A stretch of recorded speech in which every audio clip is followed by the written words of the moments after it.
I did say that this was going to be a full hour of me just ranting. The Leonard Snart TED Talk. Yeah. Why we deserve the original Leonard Snart and Barry Allen. You're listening to Rotisserie Fiction, the podcast that roasts or raves about all your favorite media. Hey everyone, I'm Priyam. And I'm Winnie, and today we're talking about The Flash. Which I have barely seen. I've now seen like 5 episodes of The Flash. This is going to mostly be you talking at me about The Flash because I have some initial observations, but when it comes to the analysis, I'm just going to leave it up to you. That is all good. I, for real, had a very big phase for a couple of years where it's just The Flash and all the CW shows for me, so I've got a lot to say. Take it away. A general thesis for this episode will focus more on why the Flash fandom, specifically on Tumblr, have like this really intense fascination with the pairing of Barry Allen with Leonard Snart, aka the Flash, and Captain Cold.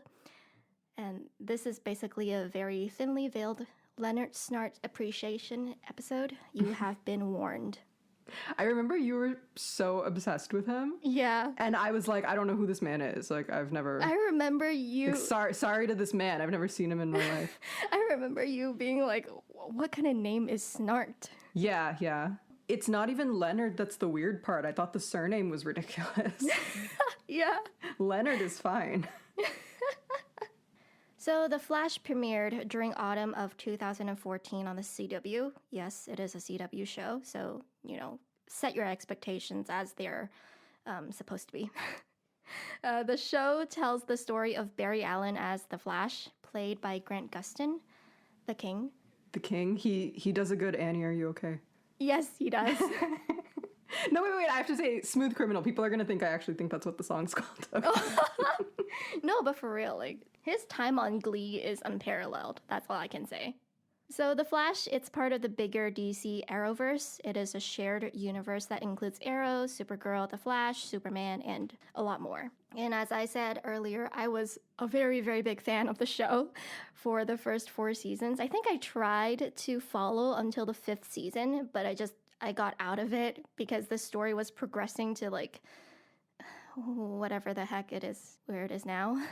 Today we'll just focus solely on very particular episodes from the first few seasons of The Flash where Leonard Snart appears. And yeah, so Priyam, you watched a couple episodes that I specifically requested you to watch. What's your first impression? Yeah, so I'm totally new to the show. I mean, I know who the Flash is because I know about the pop culture things. I'm savvy, but yeah, I hadn't seen the show until I literally just watched a few episodes for the purpose of this podcast. It's very CW-y, but yeah, I mean, it's fun. I understand why you like Mr. Snart. You see the appeal, right? Kind of.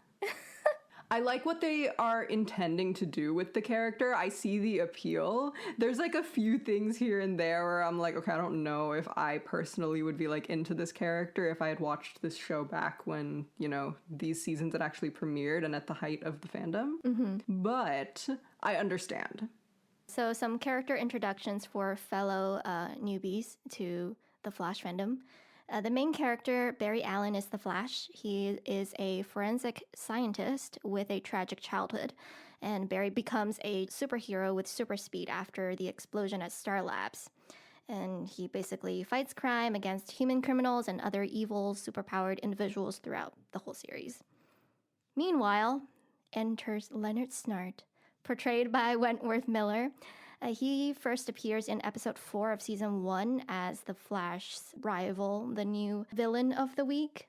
And unlike other villains from the show, most of whom are super powered in some way, which are metahumans, Leonard Snart is introduced as a human criminal mastermind who steals an ice-based freezing weapon that could counteract Flash's super speed.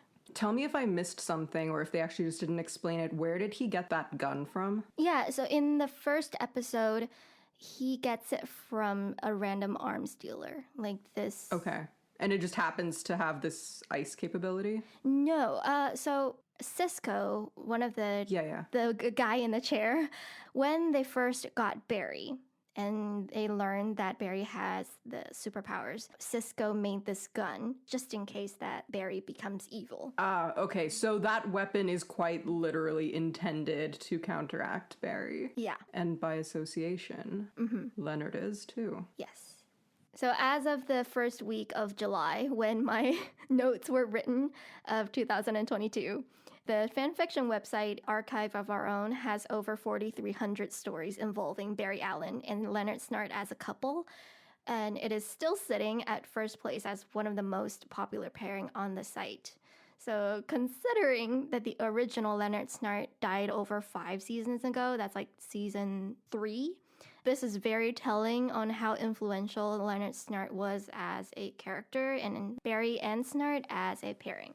So I watched the 3rd episode of season 2 just now. Yes. So does he literally die in the next season? Yeah. Oh no, okay. Yeah. Sometime between season 2, episode 3, and season 3, episode 8, I believe. Oh, okay, yeah. Leonard goes off and joins Legends of Tomorrow. Things happen and he sacrifices his life. Oh. Yeah. So is he somewhat redeemed? Not redeemed, but maybe made into like an anti-hero? Is that what the reading is supposed to be on that? Yes. Oh, okay. Yeah, no, basically he dies a hero. That's what the rest of the characters concluded. Ah. Yeah. Okay. Oh, that's why you guys like him. Yes, exactly.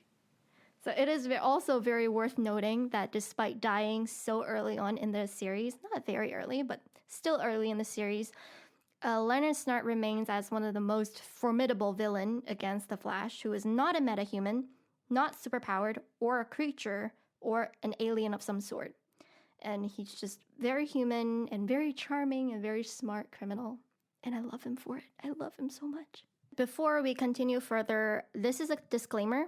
Considering the history and the tendencies of the fandom, this episode is to appreciate character developments and character dynamics. It is not to maliciously compare or put down other characters, actors, or any other components involved. Here's a brief rundown of their arc as rivals and reluctant allies. So as we said earlier, Leonard Snart appears in season 1, episode 4, and up until his second appearance, which is episode 10, everything started off not funsies. Len killed people and Barry's very not cool with it. But they reach a tentative truce as Len finds Barry an interesting challenge. And Barry points out that if Len's really that good of a criminal, then he doesn't have to kill people to get what he wants. And so Len promises not to kill people or threaten Barry's friends and family, and Barry doesn't lock Len up. Yeah, and he asks for a ride, and Barry's like, "Got a blast." Got a blast. No, for real. He just like leaves him in the woods, and somehow Len has to like find his way out of there. There's a lot of banter that actually feels really natural. Yeah. In that scene, because these two characters, they really do stand their ground in what their motivations are. Yeah, I thought it was interesting that he's like, "Well, stop being a criminal." And he's like, "No, I want to be a criminal." "Well, okay, don't do it here. Go somewhere else." And he's like, "No, I like it in the city." So by the end of that conversation, he does accept Barry's, I guess, ultimatum to not hurt his family and friends. Was that? And innocent people, yes. Okay, so he agreed that he's not going to hurt innocent people and he's not going to hurt Barry's friends and family, but he's still going to be a criminal. Yes. He just won't kill people. Yeah, so basically at that point, Len kind of becomes a criminal with a code, with like ethics. I mean, I guess at that point, he's not really a primary problem then, right? Because it's he's not. We should prioritize the people who are actually actively hurting others and killing them. And this guy's just kind of like stealing shit, I guess. Yeah. So Barry kind of like turns slightly a blind eye to whatever that Len's trying to do, and Barry doesn't try to put him in jail. Okay. Yeah. So in the next episode where Len shows up, it is in episode 22 of season 1, where Barry asks Len to help him transport the metahumans, and Len betrays him in the end of the episode to gain some supervillains on his side. So Len actually kills one of the supervillains in the process. Yes, the Doug Jones one. Yes. Yeah. I was so excited when I saw Doug Jones looking like a human for once, not looking like right? a fishman or a fawn or a creature. a bloody ghost or something. Yeah. So something from a Guillermo del Toro movie. Yeah, it's true. And then he immediately died, and I was like, no. Yeah, so he kills him and claimed that Doug Jones' character owed Len money. But he actually saved Barry's life because the guy was about to kill Barry with his laser eyes. So there's some speculation that he doesn't actually owe Len money, but Len legit tried to save Barry's life. Oh, and that was just an excuse to kind of cover his actions to the other supervillains. When he shot that guy, my initial assumption was that that was just him upholding his end of the deal to protect Barry. Mm-hmm. And then he said, oh, it's because he owes me money. And I thought, okay, maybe it was like a dual motivation thing. But now that you mentioned that, okay, there is this speculation that that was just made up completely. Yeah, I guess I can also see that. Yeah. I really appreciate this kind of speculation because it's a lot more constructive kind of will they, won't they, you know? Yeah. Like in these shows, they always have that kind of slow burn, will they, won't they, between potential love interests. But this kind of wavering morality and affection or soft spot for each other, it's a lot more compelling. Yeah, it adds another layer to it beyond just, do they like each other? Do they not like each other? Exactly. And I mean, obviously, these two characters aren't actually love interests, but there's a reason. There's something to their dynamic that makes people be invested in them. Exactly. And the next time that we see Len was in season 2, episode 3, where Barry tries to help Len when Len was forced to work as his father on a job because he was threatened with a bomb that was planted in his sister's neck. Some vulnerable moments were shared after Len kills his father. Right, and this is the last episode that I watched, so... Yes. What did you think about this episode? I liked this episode. I guess for me, the shift to him being a more sympathetic character and kind of having this tragic backstory with the father and the sister was a bit abrupt, but I don't know if maybe they introduced the father in an earlier episode or something, so there was like foreshadowing for this. Okay, so this was just how it is. Yeah. Okay, so then I guess my one thing is that I wish I would have liked a little bit more build-up. I would have liked if they had introduced the dynamic with the father in an earlier episode, and then we get the reveal about him abusing the sister and things like that more gradually rather than it all being shoved into one episode. Yeah. I think that would have hit a bit harder, but as a concept, I liked it a lot. Well, at first, I fully thought that the entire thing was a setup and that Lisa had just sent him there as a ploy, and I was like, how are they so stupid that they just thought that that was the truth? But then I guess it kind of turned out to be a half-truth because she didn't know. Mm-hmm. Can I just point out, though, there are so many flirtatious moments between Lisa and Cisco, and I full-on believe that if Leonard was a girl, they definitely would make this ship happen. Like, for real. Yeah, I can see that. I think that's the case with a lot of shows, especially from this era. Yeah. I don't know. In general, like, this episode was just a very big turning point for these two characters. And it's really disappointing to me personally that they didn't really take this character dynamic further, because the episode after, we barely see much of Len. And then after that, he's like dead. So... I think it's a symptom of this format of television where the episodes are more episodic. Yes. So you have these instances where a plot lasts for the span of one episode, but then the next episode starts and they don't really mention it. Yeah. So the next episode after season 2, episode 3 is episode 9, when a supervillain breaks Len out of jail and offers to team up to defeat the Flash. And Len refuses. He breaks into Barry's house to warn him of the plans.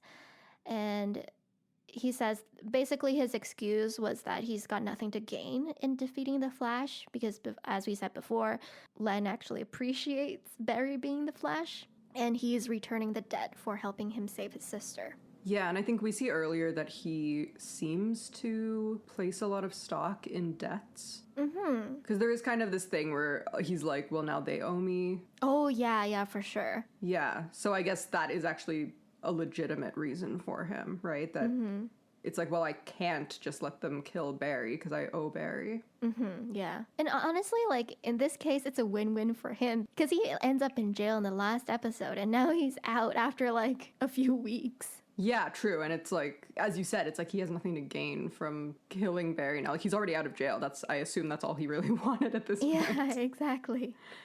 So Barry asks Len to help him to stop the villains, and he accuses Len of being a terrible villain when Len refuses and claims that he's not a hero. So again, that's recurring throughout this whole thing.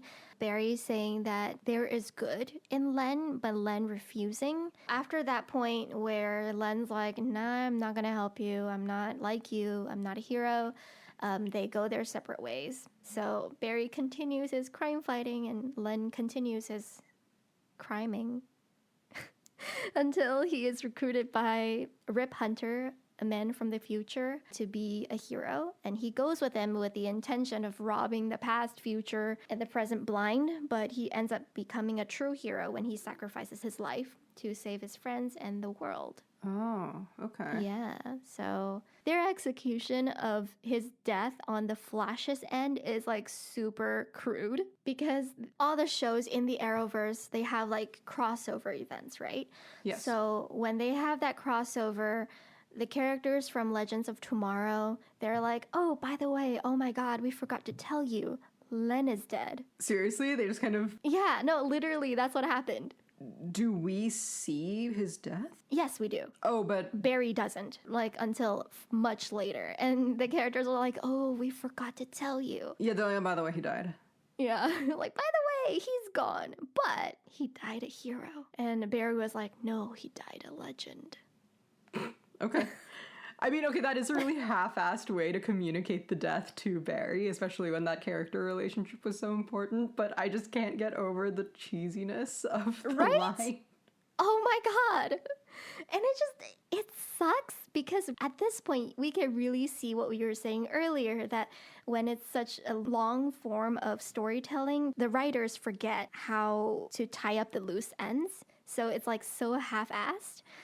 But literally the last time that they met each other, Barry was like, you can be a good person. And there was like some sort of potential for him to have some more interaction in a good, positive circumstance.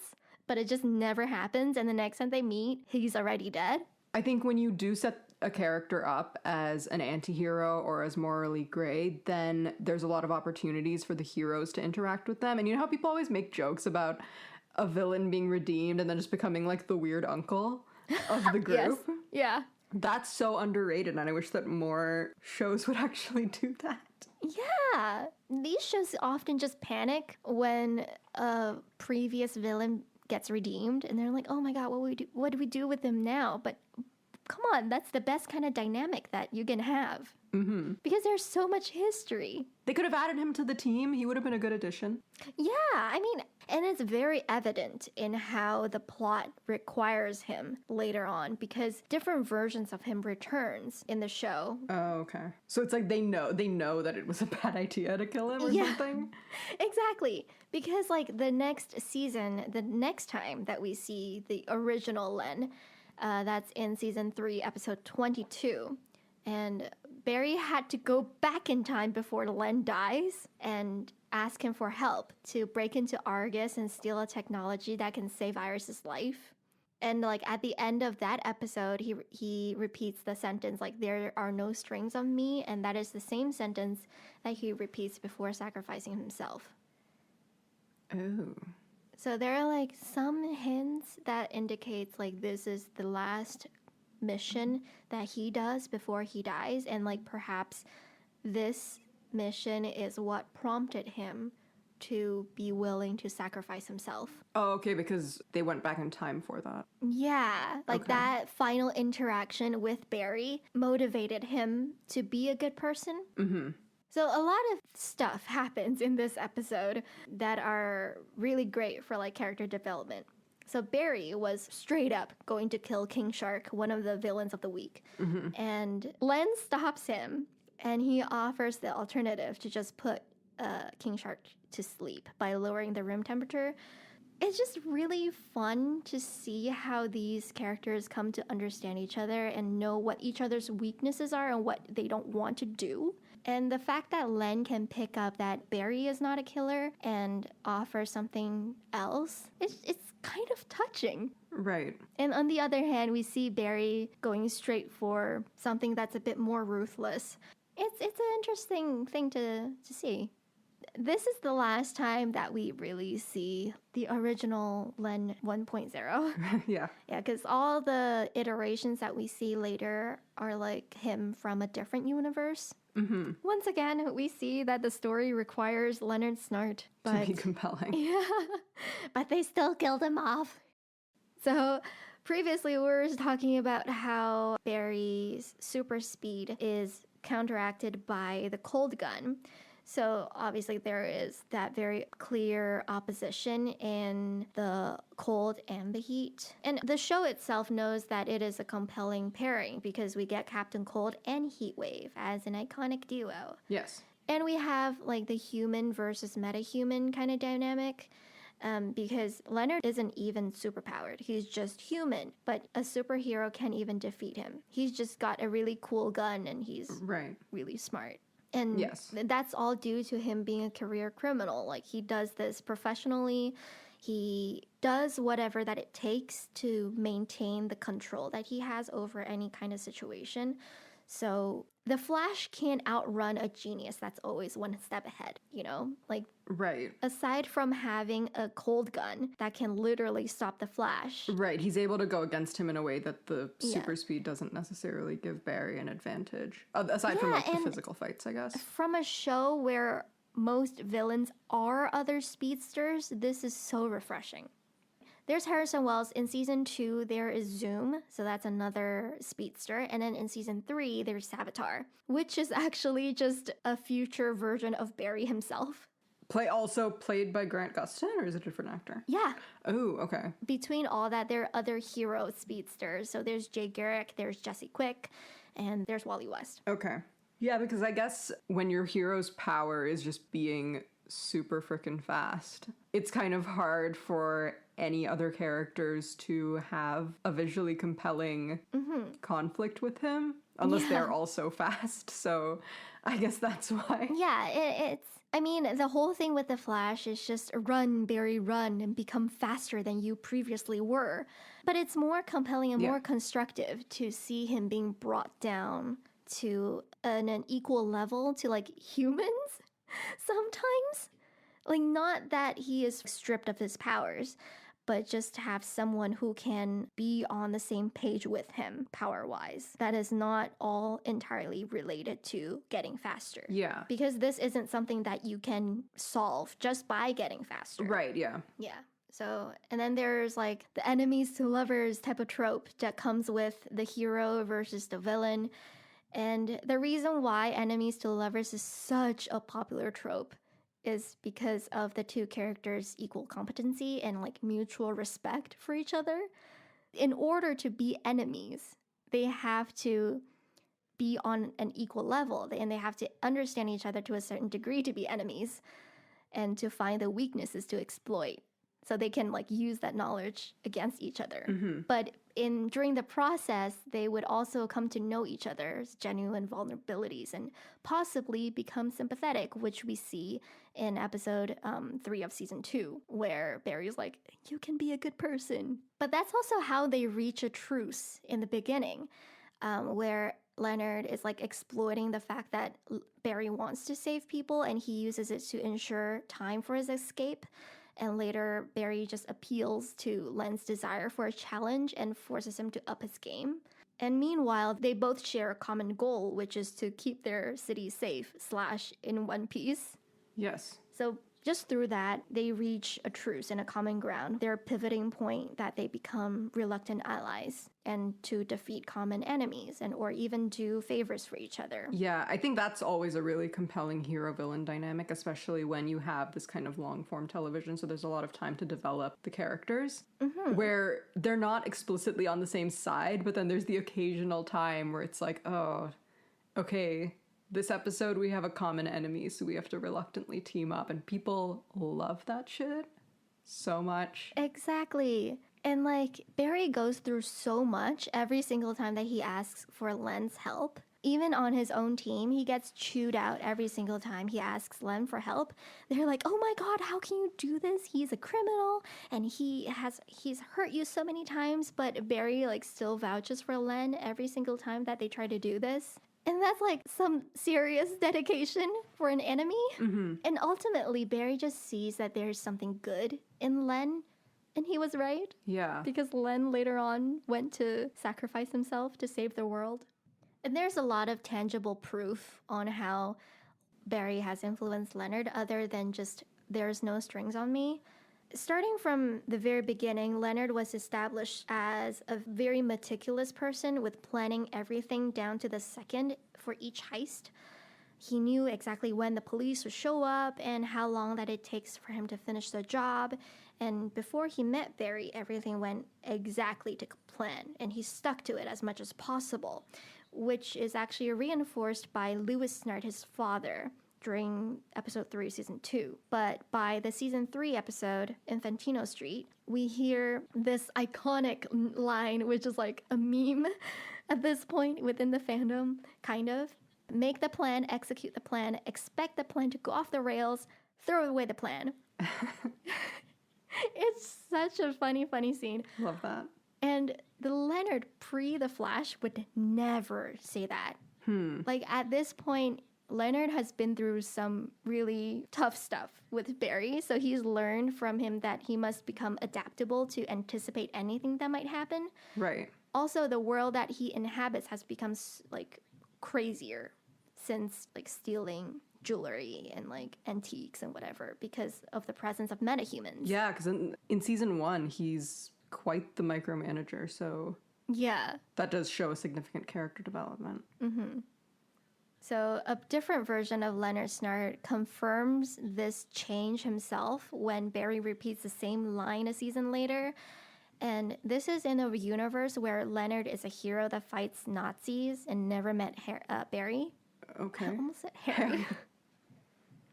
He criticized his own advice to throw away the plan and said that he would never do that because he planned everything down to the second. So this is more of a season 1 Len instead of a season 3 Len, if that makes sense. Yes. That just highlights how Barry has made a difference within Leonard's life. But of course, it should be noted that the appeal of the pairing between Barry and Len is very dependent on his Len's characterization and Wentworth Miller's portrayal, because other than that and Barry's heroic blind faith in him, the CW isn't so good at providing the good content. Yeah, I mean, what else It's is the CW. new? What else is new? It's the CW. So while Len has his active progression and his redemption, his character was mostly there to serve how much of a hero Barry is. So I guess like the influence sometimes is quite one-sided, other than Barry learning to stop being so trusting. But there are still instances where he like trusts, like let other villains go anyway. Like, I don't know. I guess he didn't really stop being trusting. Yeah, but I mean, I guess isn't the trust kind of reinforced because it does turn out that Leonard is ultimately a good person at the end, or at least has good in him? Yeah, but that only applied to Leonard. Yeah. Yeah, like other characters, other villains that it's happened with, it never really turned out good for Barry. Oh, okay. And similarly, as mentioned in our private conversation, why isn't there a proper pairing between Caitlin and Barry? I mean, like, there was actually a lot of talk. There was a following that shipped Barry and Caitlin. Sure. There's this channel in particular called React Out Loud that would make edits of, like, the most recent episodes and pointing out how, like, shippable Caitlin and Barry are. And actually, it's interesting because Caitlin follows a similar path as Leonard, where she had a brief stint as a villain with a gray morality, and where she's working with other villains or helping out the Flash, depending on the storyline. And Caitlin, as Killer Frost, as her villain persona, she had ice powers, same as Snart. Also, she is a freaking genius. She has like 2 PhDs and 1 doctorate degree. of course, instead of like the hero versus villain, in the beginning, first few seasons, we see her more on the hero side of things, right? But if that storyline progresses where there is a romantic attraction between those two and they actually go for the villainous storyline for Caitlyn, I think that would also be very compelling, very interesting to see. And I think the key of all this it all comes down to competence and like the equal standing and respect for each other to be like very compelling as a shippable romance. Yeah, I think the crux of it really is that the characters need to kind of mutually affect each other's development in a compelling way. Yeah. Which I guess we see with that in the first couple of seasons. At least in the first few episodes that I've seen. Yeah. And I think it's really on the emphasis on the natural push and pull of two characters that occur as they go through their storyline. And that's really where the chemistry shines because instead of compromising, which we often see when issues arise between two characters, Len and Barry, they push and challenge each other to be better. Whether that is like in a villainous way or in a heroic way, just to be better in terms of their own personal development. And that's what really makes people root for their dynamic and their shared plot line. So yeah, that's basically why I think Tumblr loves Leonard Snart and his pairing with Barry Allen in The Flash. And that, I think, concludes this TED Talk. I did say that this was going to be a full hour of me just ranting. The Leonard Snart TED Talk. Yeah. Why we deserve the original Leonard Snart and Barry Allen. No, I would agree with that, despite having only seen like 6 episodes. Have I initiated you into the Leonard Snart cult?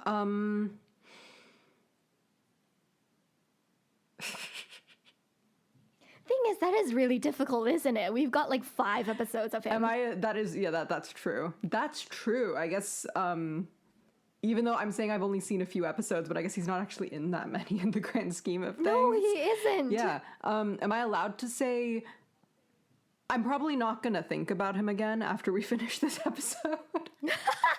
To be quite honest. That's fair. That's fair. But I do think he's probably like the most compelling part about the episodes that I did see. I mean, especially for The Flash, which is such a goody two-shoes kind of hero. That is true. It's really cool to see him stoop down to the villain's level, you know? Yeah. Because that's what the other characters kind of see him doing whenever that he teams up with Leonard. They're like, oh my god, like how can you do this? You know, all that. Yeah, I did think it was kind of weird. I forget which episode it was, but it was one of the ones I watched today, where Barry does something that he just like snaps at someone, or, you know, says something kind of rude to them, and they're just like, how dare you go down this path? And I'm like, guys, chill. He didn't do anything. It's fine. Yeah.